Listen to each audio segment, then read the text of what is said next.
কন্যা বড়ই পাশের বাচ্চাতে টুকাচ্ছে এটি আমরা এখন আচার বানাবো। বড়িগুলো ভালো করে ধুইছি, ধোয়ার পরে এলা সিদ্ধ করবো, সিদ্ধ করে তারপরে আমরা মশলা দিয়ে পাঁচফোড়ন শুকনো মরিচ দিয়ে তারপরে আমরা বড়িগুলা বাগাবো। কতগুলো বড়ি পাকা বুঝবো যা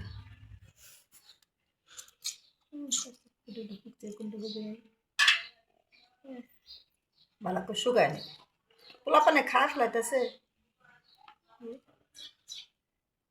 খাস লাগতেছে, কতটা শুকছে কতটা শুকিয়ে ফুলে গেছে গা, সিদ্ধ করা হয়েছে গা।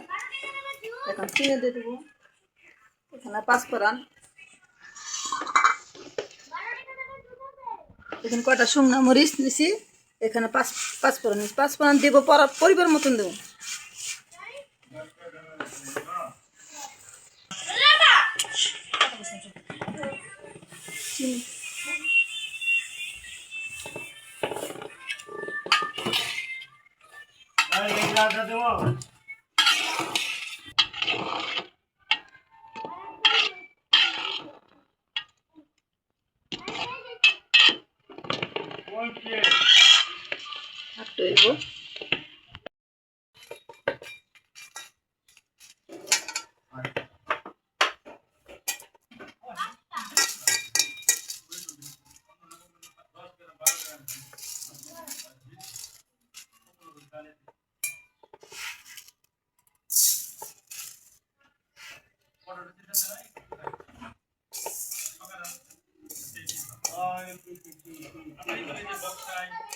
পাঁচফোড়ন হয়ে গেলে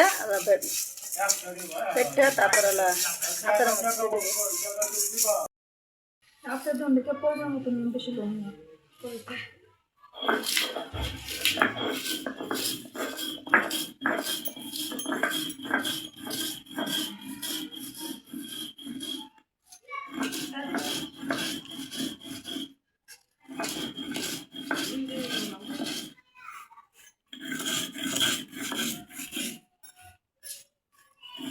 আচারের মজাই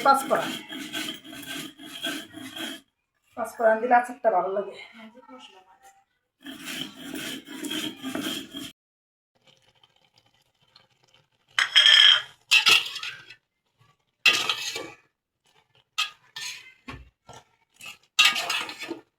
আর একটু গলবো,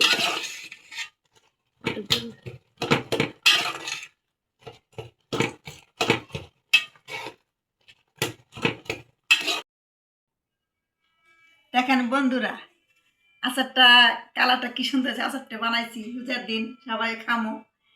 আর আচার কালারটা খুব সুন্দর হয়েছে।